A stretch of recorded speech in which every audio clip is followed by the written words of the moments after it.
Is there a space for that? First of all, thank you very much, Juan, for having me here today. And also, Mr. Chairman, thank you very much. You have put your hand at a very important point.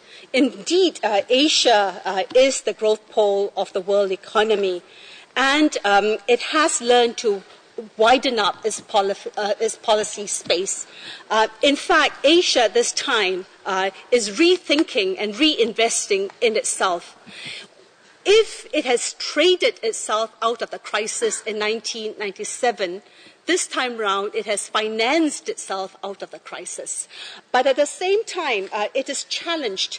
It is challenged with a question on how can the region sustain its growth, its wealth generation, and the dynamism in the medium term beyond the exit of its expansionary policies. Because Asia, whilst it has its economic powerhouses, it has great inequalities and growing inequalities. Just to give you some figure, the national income share of the top 20% of the population has steadily increased, while that of the bottom 20% has decreased. And across the countries, LDCs has displayed only a quarter of the average income level of all Asia-Pacific countries, despite the high growth of the region as a whole. Now, the fact that it cannot trade itself out of the crisis precisely because the developed countries have to restrain their debt fuel consumption in coming years as they unwind their global imbalances, Asia is rethinking itself in terms of how does it generate alternative sources of demand. And in fact, how does it mitigate the potential loss of demand in the West? And in so doing, it has taken the challenge of inequality and poverty reduction. People are talking about this at the policy level.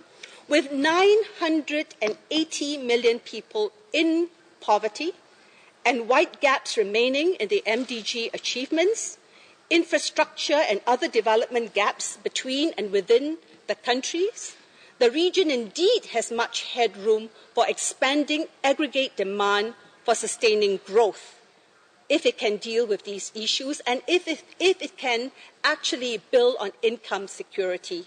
Now, by focusing attention on poverty reduction and closing development gaps, in fact, the challenge can be turned into an opportunity. And in this way, poverty reduction, inclusive growth, and MDG achievement would be critical. It is seen as critical for sustaining the region's new drivers of growth in the coming years. Now, what are the policy agendas, the 5 policy points, the 5 points agenda that the region has been talking about? One that has been brought up several times is the need for job-led growth.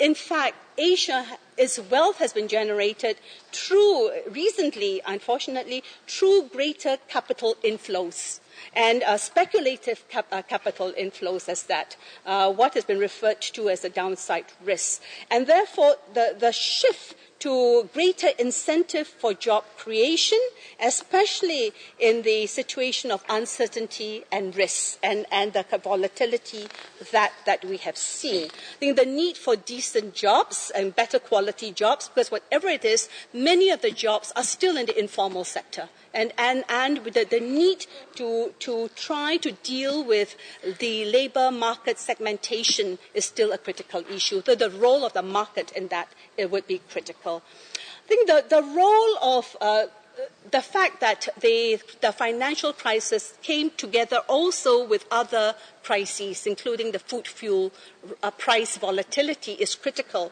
because that price and food price changes, the volatility has in fact pushed in 2011 alone 42 million people in Asia back into poverty, even though the high growth in China, in India, and in the middle-income countries have gotten more than half of the people out of the poverty equation. And therefore, to reverse the neglect of agriculture in public policy is something that many countries are doing, focusing on agricultural growth and on rural development, because many of the poor people are still in the rural sector. And therefore, investing, especially in small farmers and in food security in the context of sustainable agriculture. In fact, countries like Indonesia is in fact talking about a new green revolution based on sustainable agriculture.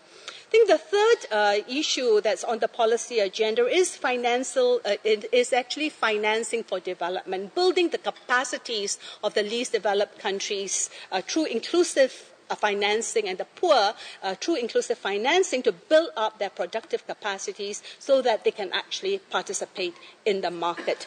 And I think here the role of the market and the state is also critical, because the role of the state in Asia has been critical. In fact, many of the states have been developmental states, and states that deals with redistribution, be it in terms of education, in terms of healthcare, and also in terms of closing some of the infrastructure, the social infrastructure gaps.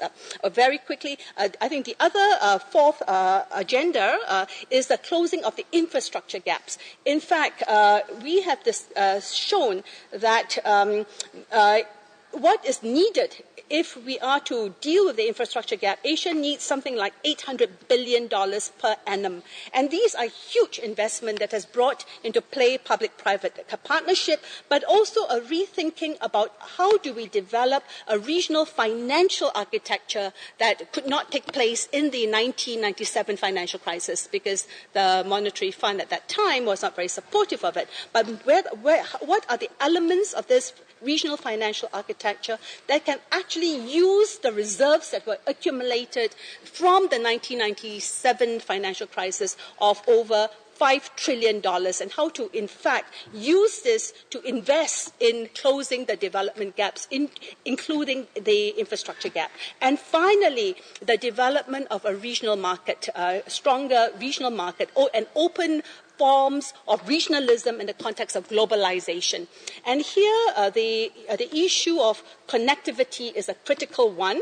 ESCAP has been pushing the agenda with ASEAN +6 on the regional connectivity agenda, where many of the stimulus packages has been spent on looking at how do you upgrade the Asian highway, how do you upgrade the Trans-Asian Railway, how do you create an intermodal transport system, how do we negotiate now for a dry port treaties so that we can build economic corridors that bring into play the landlocked countries, the least developed countries, and to link them with the more prosperous coastal areas of Asia.